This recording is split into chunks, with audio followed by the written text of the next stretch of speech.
Donc, comprenez que l'absence de preuves dont vous faites état, qu'on n'a pas fait porter des preuves, tout ça, c'est très fallacieux. Tout le monde sait que ces élections n'ont pas été à la hauteur des attentes que le peuple pouvait nourrir de ces élections. Que la misère même de notre peuple a été même érigée en système électoral. On a besoin de cette misère-là de nos populations pour que lors des élections, on puisse utiliser cette misère-là, aller leur acheter leur conscience pour les faire voter dans le sens qu'on connaît. Allez voir ces populations au lendemain des élections. Elles se demandent pourquoi avons-nous voté dans ce sens-là, pour la plupart. Pourquoi avons-nous laissé faire? Elles ne comprennent pas, mais c'est ça aussi la misère.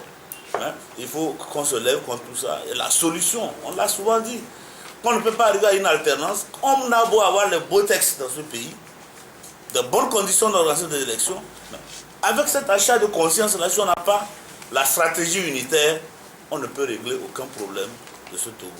Donc dans les stratégies, il faut faire en sorte que le gouvernement qui, hier dans son communiqué, n'a rien dit à propos de leur engagement concernant la suite des réformes, puisse revenir à des meilleurs sentiments, organiser des réformes qui restent à faire dans le cadre de l'APG et dans son esprit, mettre en place des structures qu'il faut pour épuiser la gamme de réformes à faire et que l'opposition s'organise également à son niveau. Et pour arriver, nous avons mis une condition. Il faut faire les états généraux. Parce qu'on ne peut pas aller le lendemain, des gens se mettent sur les antennes pour vilipender les autres. Les chiffres, on les connaît aujourd'hui. À quoi chacun des chiffres peut servir? Donc que les gens utilisent leurs chiffres qu'ils ont eus dans la défaite à faire du sérieux par rapport aux engagements que nous avons devant nous, les réformes à venir. 19 plus 62, ça fait 81. Ça peut servir à faire des réformes constitutionnelles. C'est là que nous attendons les gens. Ce n'est pas en voulant dire, bon, tel nous a entraînés, mais nous, si les gens sont assez bambins, pourquoi on les entraîne à aller à des élections? Ça les regarde. Donc, on n'en est plus là aujourd'hui. Les preuves des fraudes, tout le monde les connaît. Vous-même, vous les avez connues. Tout le monde le sait. Nous n'avons pas besoin d'aller nous faire ridiculiser devant une constitutionnelle. Comme ça a été le cas hier. Ceux qui ont introduit des recours, ils s'attendaient au même résultat. On va leur demander des preuves. Désormais, si les journalistes nous accompagnaient sur le terrain des campagnes, si on les avait sur place, c'est avec vous qu'on aurait eu ces preuves-là à fournir aujourd'hui. Parce que vous les aurez produits déjà pendant les campagnes, dans vos éditoriaux et puis autre chose, que cela aurait pu servir aujourd'hui à apporter des preuves devant la Cour constitutionnelle. Est-ce que vous doutez du travail des observateurs? C'est revenu encore. Les observateurs, on a déjà abondamment abordé ce sujet. Ils viennent, ils ont des cahiers de charges qui, au fond, au Togo, nous avons compris que ce que les observateurs viennent observer, c'est la violence. Est-ce qu'il y a eu violence ou il n'y a pas eu violence? Parce qu'au Togo, souvent, les élections riment avec violence. Du moment où il n'y a pas de violence, ils disent que c'est bon. On peut voler, on peut faire tout ce qu'on veut. Du moment où il n'y a pas mort d'homme, il n'y a pas de blessés, c'est que pour les observateurs, dans l'ensemble, c'est bon. Et il faut voir quand même le rapport des observateurs de l'Union européenne, qui n'a pas tout dit, mais qui a commencé par dire une partie de la vérité. L'Union européenne dit non, que cette élection-là n'a pas été sérieuse. Au moment où on proclamait les résultats provisoires, on n'était qu'au début du dépouillement. Alors qu'on a déjà proclamé les tendances pour dire quel parti avait la majorité à l'Assemblée nationale.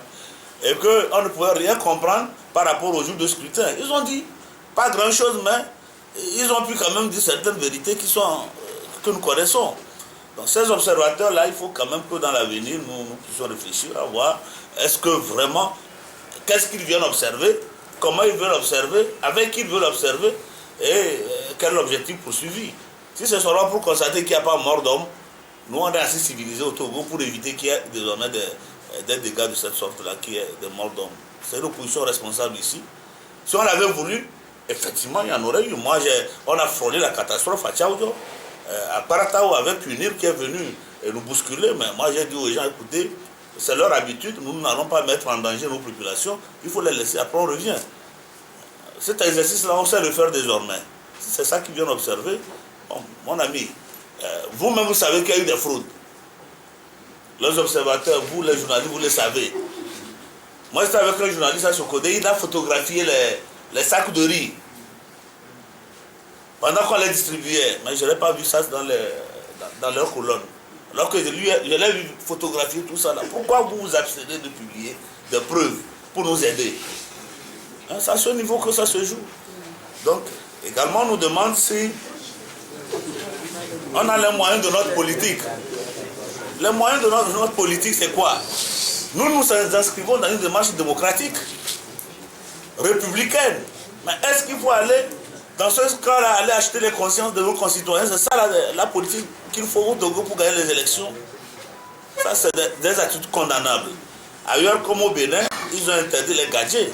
Peut-être qu'il faut qu'on en arrive à ça. Déjà, ça sera un autre moyen pour arriver à éliminer toutes ces formes de détournement des électeurs de leur choix.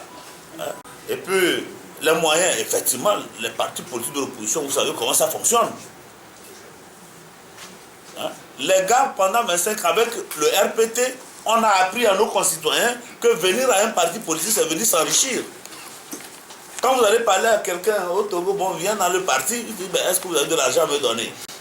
Il remplit une fiche d'adhésion où il est écrit, doit s'acquitter de ses cotisations, mais après il oublie ça. Lui, il attend qu'on lui donne de l'argent.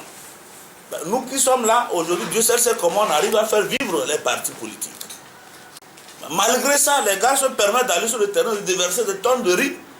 Même des poulets sont passés par là. À 4 h du matin, on réveille les vieilles personnes qui n'ont jamais eu un chiffre d'affaires, c'est-à-dire une économie de plus de 10 000 francs par an. On leur glisse 2 000 francs avec une pintade ou une poule dans les mains. Ça suffit pour déformer leur conscience et aller voter comme ils veulent.